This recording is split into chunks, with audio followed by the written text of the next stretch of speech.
1 2 3 start.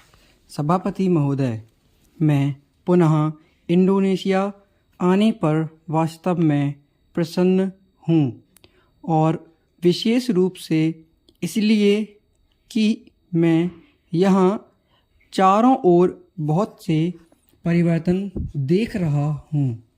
महल से जाते हुए ही मैंने देखा कि नगर कितना बढ़ गया है। मेरा और मेरे साथियों का आपने जो स्वागत किया है और जो प्रेमपूर्ण शब्द कहे हैं, मैं उनके लिए तथा आपके निमंत्रण के लिए बहुत आभारी हूँ। इससे मुझे आपके सुंदर देश और प्रतिभाशाली लोगों से अपना परिचय फिर से ताज़ा बनाने और मित्रता प्रगाढ़ करने का अवसर मिला है।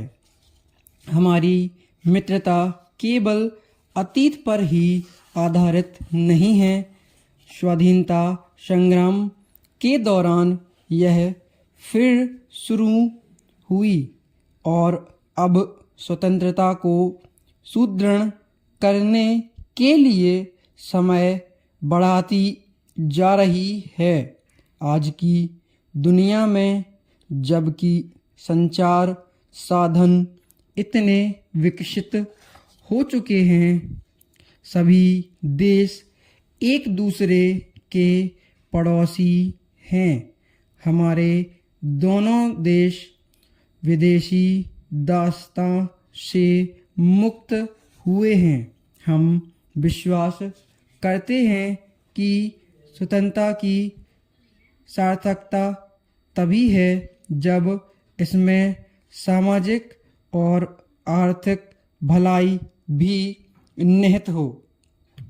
शक्ति का वास्तविक आधार आर्थिक स्थिरता ही है।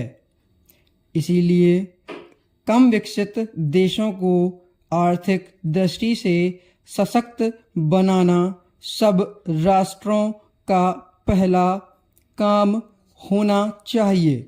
विकासशील देशों को चाहिए कि वे विकास के प्रयत्न में भी उतनी ही सख्ती और उत्साह दिखाए जितना उन्होंने स्वतंत्रता के संघर्ष में दिखाया था। विकसित और समृद्ध देशों को चाहिए कि वे गरीब देशों की सहायता करें।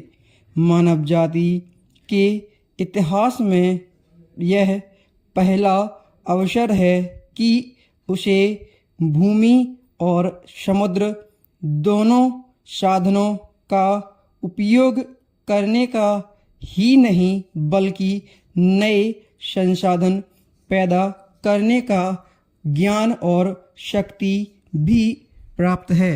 सब लोगों के लिए अपार साधन उपलब्ध हैं और आपस में एक दूसरे से मुकाबले की आवश्यकता नहीं है, लेकिन यह परम आवश्यक है कि ये संसाधन समान रूप से सब में बांटे जाएं।